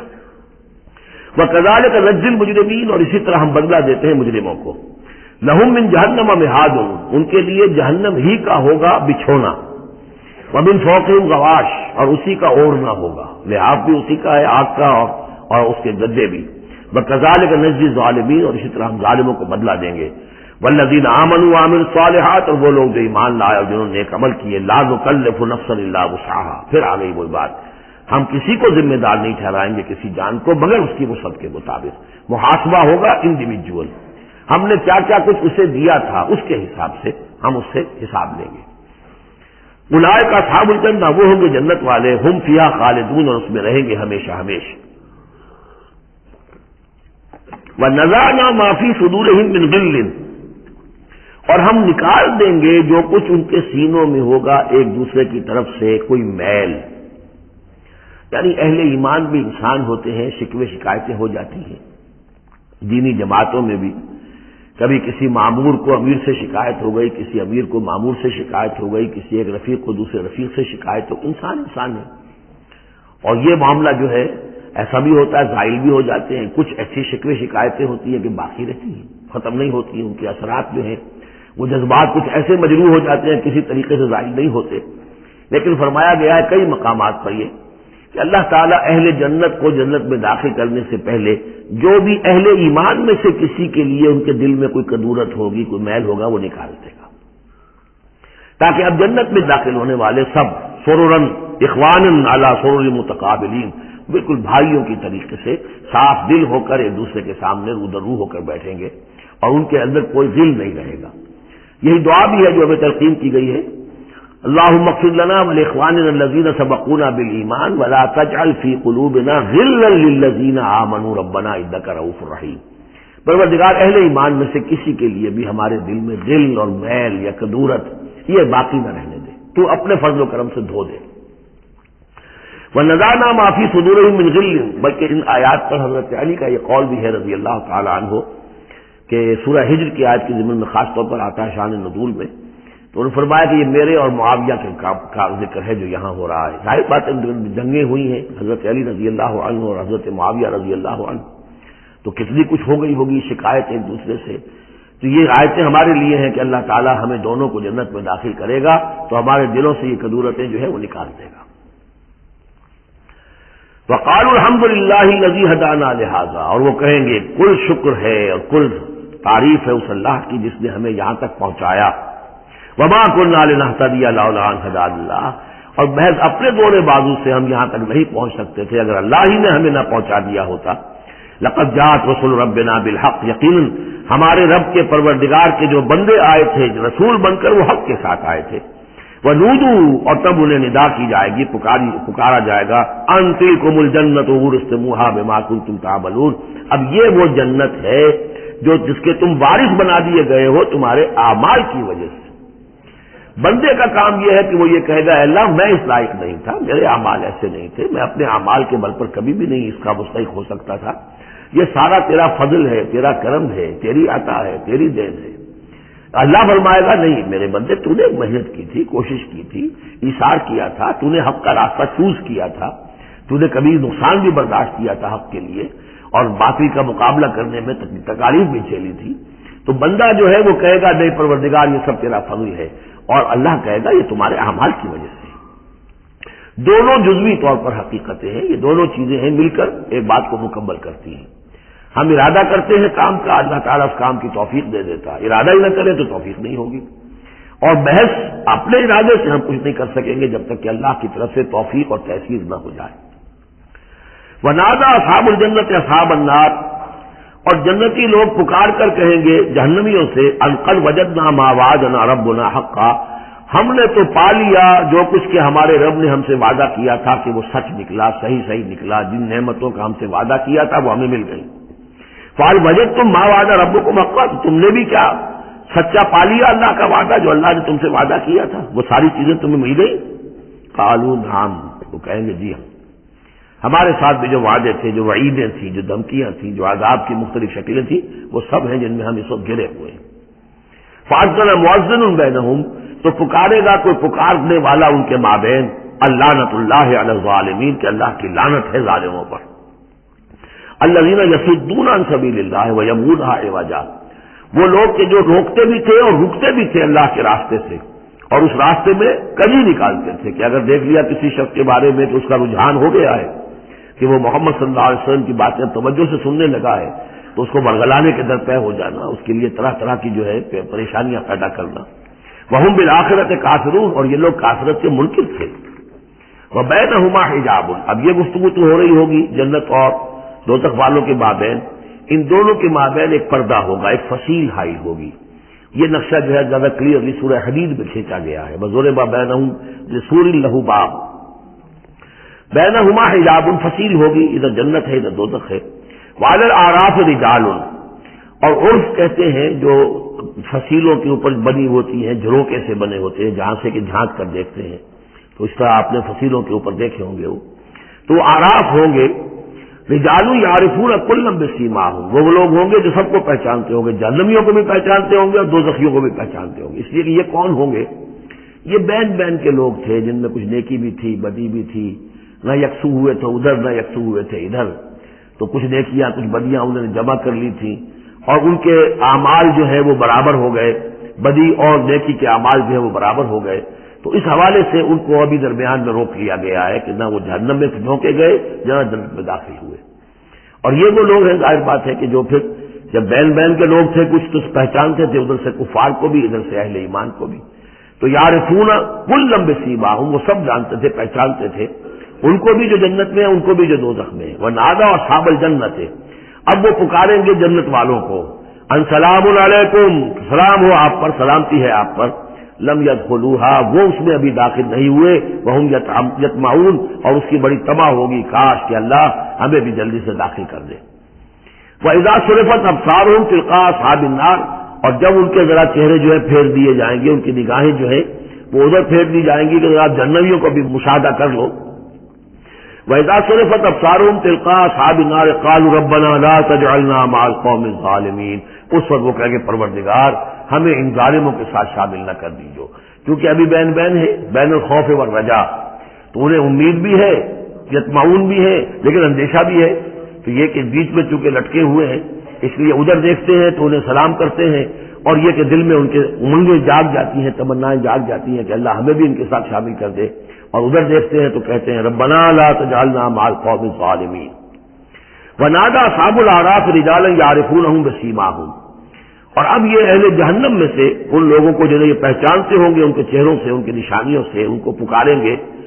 قالوا ما اغنى عنكم يومكم وما كنتم تستكبرون، کچھ کام نہ آیا تمہاری جمعیت، تمہارے پرے، تمہاری فوجیں، تمہارے حاشیہ نشین، یہ کہاں گئے؟ اور جو کچھ تم تکبر کیا کرتے تھے، اکڑتے تھے، ابو جہل کیا بنا تیرا، اور اے ولید بن مغیرہ تیرا کیا ہوا؟ اہؤلاء الذین اقسمتم لا ینالهم اللہ برحمۃ، کیا وہ لوگ اب جنت والوں میں وہاں پہ آپ کو فقراء بھی نظر آئیں گے، وہاں بلال بھی نظر آئے گا، وہاں صہیب رومی بھی ہوں گے، وہاں یاسر بھی ہوں گے، یہ لوگ تھے نا جن کے بارے میں تم کہتے تھے ان کو کیسے اللہ تعالیٰ کسی رحمت سے نواز سکتا ہے؟ یہ تو ہمارے کمی کاری گھٹیا طبقے کے لوگ ہیں.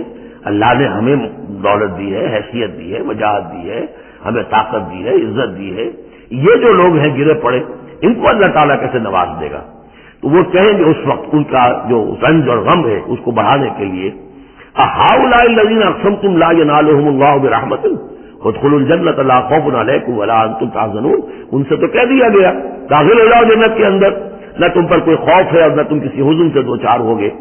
ونادى اصحاب النار اصحاب الجنہ، اور اب پکاریں گے جہنم والے جنت والوں کو، ان افیضوا علینا من الماء، کہ کچھ تو بہا دو ہماری طرف پانی جو اللہ نے تمہیں دے رکھا ہے، اور مما رزقکم اللہ، جو کچھ اللہ نے تمہیں رزق دیا ہے کچھ وہاں سے ہماری طرف بھی، اے خاص برندان چمن کچھ تو ادھر بھی.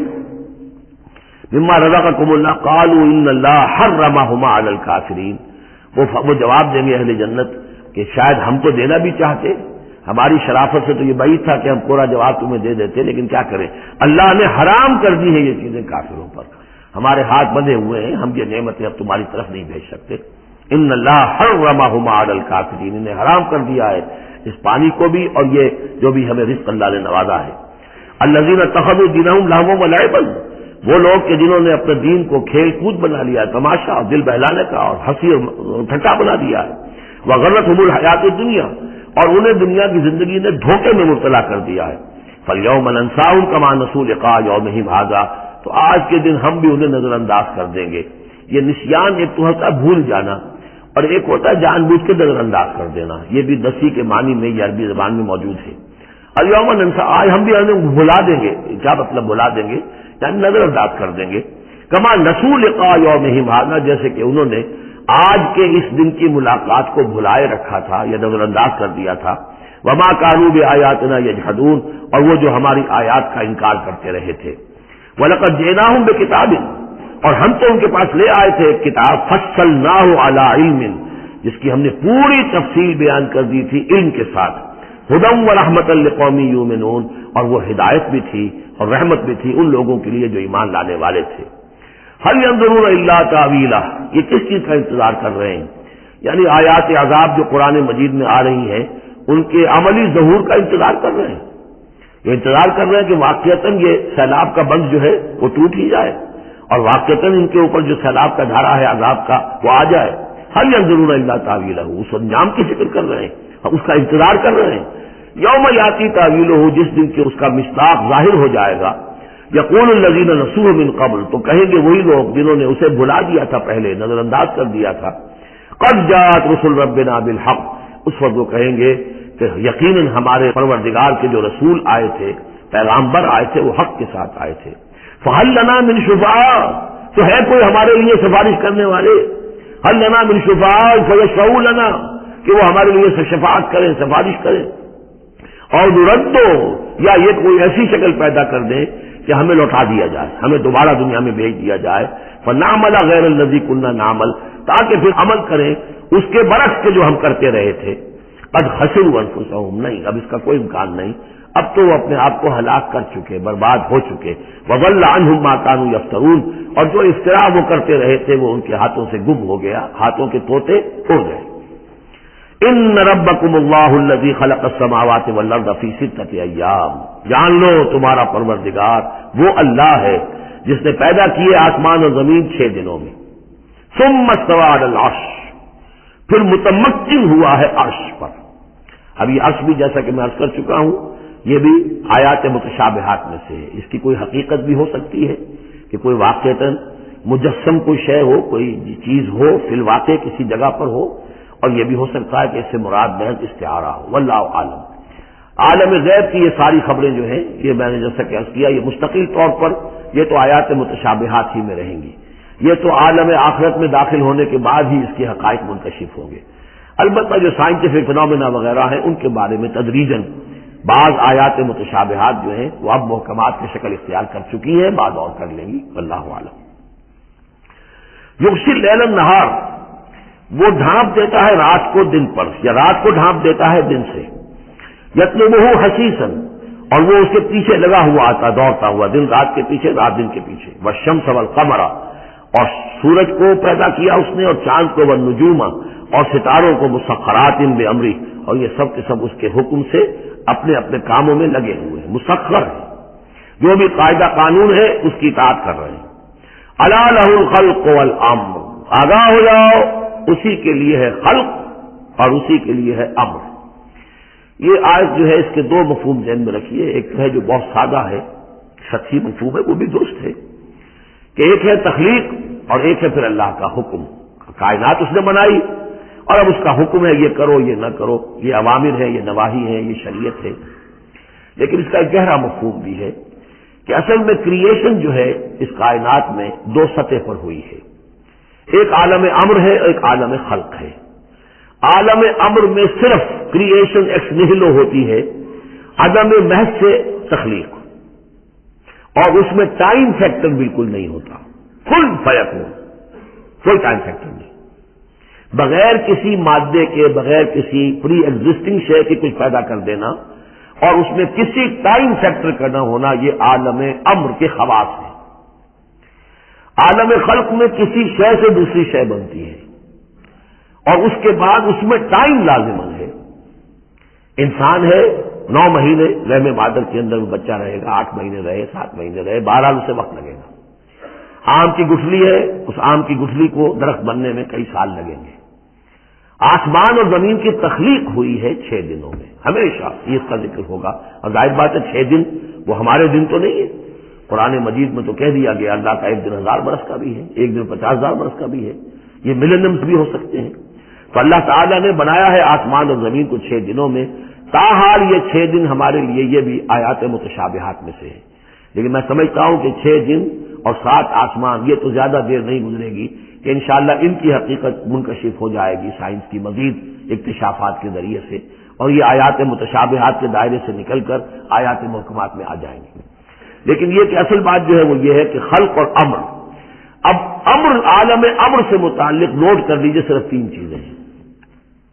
ارواح انسانی، روح من امرنا، یا سلونک عن الروح قل روح من امر ربی. ملائکہ عالم امر کی شے ہیں اور وہی عالم امر کی شے ہے. 3 چیزیں ہیں جن کا تعلق عالم امر سے ہے. لہذا فرشتے کے یہاں سے لے کے اور ساتھ میں آسمان تک جانے میں کوئی ٹائم نہیں لگ سکتا. اسی طرح روح انسانی بھی یہاں سے لے کر ساتھ میں آسمان تک جا سکتی ہے بغیر کسی وقت کے. روح انسانی کا بھی وہی معاملہ ہے جو فرشتے کا ہے. اس لیے کہ یہ عالم امر کی چیزیں ہیں اور عالم امر میں ٹائم فیکٹر سرے سے ہے ہی نہیں، فل فیکون. البتہ عالم خلق میں وقت لگتا، سفر ہوتا ہے تو سفر میں وقت لگے گا، تخلیق ہوئی ہے تو اس میں وقت لگا. تو یہ ہے اس کا ایک گہرا مفہوم. لیکن بہرحال یہاں پر اب دیکھیے یہ قرآن مجید کا اعجاز ہے. ایسے الفاظ استعمال کرتا ہے کہ عرب کا ایک بدو اس پر سے گزر جائے گا تو اس کو بھی کوئی پیچیدگی نہیں ہوگی. الا لہ الخلق والامر، اسی نے پیدا کیا، اسی کا حق ہے کہ حکم دے. بات صاف ہو گئی اور صحیح ہے، کوئی غلط بات تو نہیں. وہ اپنی ذہنی سطح کے مطابق اس نے اس سے لے لیا، ہدایت پالی، مطمئن ہو گیا، چل پڑا. لیکن یہ کہ کوئی شخص فلسفی ہے، حکیم ہے، دانا ہے، وہ غور کرتا ہے، وہ دیکھتا ہے امر کا لفظ قرآن میں کہاں کہاں آیا ہے، کس معنی میں آیا ہے، کس کس جگہ پر آیا ہے، ان کو جوڑتا ہے، جوڑ کر نتیجے نکالتا ہے. تو معلوم ہوتا ہے کہ یہ تو دو بالکل ڈسٹنکٹ عالم ہیں ایک دوسرے سے. عالم خلق، عالم امر. اس کے قوانین تو علیحدہ ہیں، نوامیس علیحدہ ہیں، ان کے ضابطے علیحدہ ہیں. تبارک اللہ رب العالمین، بہت بابرکت ہے اللہ جو کہ تمام جہانوں کا رب ہے. ادعوا ربکم تضرعا وخفیا، پکارتے رہا کرو اپنے رب کو گڑ گڑاتے ہوئے، عاجزی کے ساتھ اور خاموشی سے، چپکے چپکے. بڑی بلند آواز سے دعا مانگنا پسندیدہ نہیں ہے. انہ لا یحب المعتدین، یقیناً وہ حد سے گزرنے والوں کو پسند نہیں کرتا. ولا تفسدوا فی الارض بعد اصلاحها، اور دیکھو زمین میں اس کی اصلاح کے بعد فساد نہ مچاؤ. وادعوه خوفا وطمعا، اور اللہ کو پکارا کرو خوف کے ساتھ اور طمع کے ساتھ. یہ دوسرا ہو گیا، یہ دو کمپوننٹس ہوئے. اللہ کو جب پکارو تو پہلی دو ڈائمنشنز کیا ہے کہ پکارو گڑ گڑاتے ہوئے اور چپکے چپکے دل میں. اور دو مزید ڈائمنشنز کیا ہے، خوف و طمع. اللہ کے ساتھ تمہارا معاملہ رہنا چاہیے بین بین، خوف بھی رہے کہ اللہ پکڑ نہ لے، اللہ سزا نہ دے دے، اور اللہ کی مغفرت، اللہ کی رحمت کی امید بھی رہے. ما بین الخوف والرجا، رجا امید، خوف خوف کے درمیان. تو خوف و طمع، اللہ کو جب بھی پکارو ان دونوں کے بین بین ہو کر تمہاری کیفیت قلبی اور روحانی ہونی چاہیے. ان رحمت اللہ قریب من المحسنین، یقیناً اللہ تعالیٰ کی رحمت جو ہے وہ اہل احسان بندوں کے بہت ہی قریب ہے، بہت نزدیک ہے. وَهُوَ الَّذِي يُرْسِلُ الرِّيَاحَ بُشْرًا بَيْنَ يَدَيْ رَحْمَتِهِ، اور وہی ہے جو بھیجتا ہے ہوائیں بشارت دیتی ہوئی اس کی رحمت کے آگے آگے. یعنی بارش جب آنی ہوتی ہے تو اس سے آگے آگے ٹھنڈی ہوا کے جھونکے آتے ہیں. یہ گویا کہ بشارت لے کے آ رہی ہے کہ بارش آنے والی ہے. اب آپ اندازہ کیجئے کہ جہاں بے آب و گیا زمین پڑی ہے اور لوگ منتظر ہیں، آسمان کو دیکھ رہے ہیں، اے اللہ ہماری تو ساری محنت جو ہے جا رہی ہے، بیج ضائع ہو رہا ہے، پروردگار اب اگر ذرا ٹھنڈی ہوا کا جھونکا آیا ہے تو یہ ان کے لیے بشارت ہوتی ہے کہ اب اس ٹھنڈی ہوا کے جھونکے کے پیچھے باران رحمت بھی آیا چاہتا ہے. یرسل الرياح بشرا بین یدی رحمتہ حتی اذا اقلت سحابا ثقالا، یہاں تک کہ جب وہ ہوائیں اٹھا لاتی ہیں بڑے بڑے بھاری بادل. اب یہ بادلوں میں کتنے کتنے ٹن پانی ہوتا ہوگا جو آ رہا ہے زمین پر گرتا ہے، اس کا کوئی حساب کتاب کیا جائے کتنے بھاری بادل ہیں یہ. لیکن یہ ہوائیں ان کو لیے پھر رہی ہیں، روئی کے گالوں کی طرح ہوائیں پھر رہی ہیں. سقناہ لبلد میت، تو ہم اس کو ہانک دیتے ہیں اس پانی کو ایک مردہ زمین کی طرف، بے آب و گیا وادی کی طرف. فانزلنا بہ الماء، ہم ان بادلوں کو ہانک دیتے ہیں، وہ ہوائیں جو ہے ہانک کر لے جاتی ہیں ایک ایسی زمین کی طرف کہ جو مردہ ہے، بے آب و گیا ہے. فانزلنا بہ الماء، پھر ہم اس پر پانی برساتے ہیں. فاخرجنا بہ من کل الثمرات، اور پھر ہم اس سے زمین میں سے ہر طرح کے میوے نکال دیتے ہیں. اور کچھ نہیں تو گھاس ہی ہو گئی، چراگاہ ہی ہو گئی. اور اگر آپ نے کچھ بیج ڈالے ہوئے تھے یا یہ کہ بیج پڑے ہوئے تھے کسی باغ کے اندر، اوپر سے گر گر کے اس کے پھلوں میں سے وہ خود بخود پھوٹیں گے اور وہ جو اللہ تعالیٰ کی طرف سے جو ہے وہ زمین کے اپنے خزانے نکال دے گی. کذالک نخرج الموتیٰ، یہ ہے اصل جو تشبیہ دی گئی، اسی طرح ہم مردوں کو نکال لائیں گے زمین سے. یعنی زمین مردہ ہوتی ہے، کوئی اس کے اندر زندگی کے آثار نہیں ہوتے، کہیں کوئی وہ جو ہے کوئی بھی آپ دیکھیں کوئی ہریاول نہیں کوئی، بلکہ وہاں پہ بسا اوقات تو ایسی ویرانی ہوتی ہے کہ کوئی آپ کو چیونٹے بھی نظر نہیں آتے، کوئی حشرات الارض نظر نہیں آتے، کوئی پرندے بھی آس پاس نظر نہیں آتے، کچھ نہیں، کوئی زندگی کے آثار نہیں. بارش ہوتی ہے، اس کے بعد یہ کہ ہم آپ کو دیکھتے چلت پھرت ہے، ایک دم جو ہے زمین جو ہے اس نے بھی ہریاول ہرا جو ہے وہ گہنا پہن لیا ہے، اس کے ہرے ہرے کپڑے سمجھیے کہ وہ دلہن جو ہے آراستہ ہو گئی ہے، اور پھر اکثر پرند بھی آ گئے ہیں زندگی، مگر اب زندگی ہی زندگی ہے معجزن ساقی. تو اسی طریقے سے یہ زمین کے اندر پڑے ہوئے مردے جو ہوں گے یہ بھی گویا کہ بیج کے مانندے جو زمین میں پڑے ہوئے ہیں، ہمارا حکم آئے گا اور یہ پھوٹ کر نکل آئیں گے. کذالک نخرج الموتیٰ لعلکم تذکرون، تاکہ تم نصیحت اخذ کرو. والبلد الطیب یخرج نباتہ باذن ربہ، اور جو اچھی زمین ہوتی ہے زرخیز وہ اپنے رب کے حکم سے اپنا سبزہ نکالتی ہے، اس میں سے نکلتی ہے پیداوار. والذی خبث، اور زمین ایسی بھی ہوتی ہے کہ جس میں روئیدگی ہے ہی نہیں، زرخیزی ہے ہی نہیں. جو خراب زمین ہے لا یخرج الا نکدا، وہ کچھ نہیں نکالتی مگر کوئی ناقص سی چیز نکال دے گی، جھاڑ جھکاڑ کچھ ہو جائیں گے. یہ نکد لفظ جو پنجابی میں سرائکی میں استعمال کرتے ہیں، یہی اسی لفظ کی نکدا، بڑی ردی شے، بڑی گھٹیا شے. کذالک نصرف الآیات لقوم یشکرون، اسی طریقے سے ہم اپنی آیات کو گردش میں لاتے ہیں ان لوگوں کے لیے کہ جو ان کی قدر کرنے والے ہوں. بارک اللہ لی و لکم فی القرآن العظیم ونفعنی وإیاکم بالآیات والذکر الحکیم.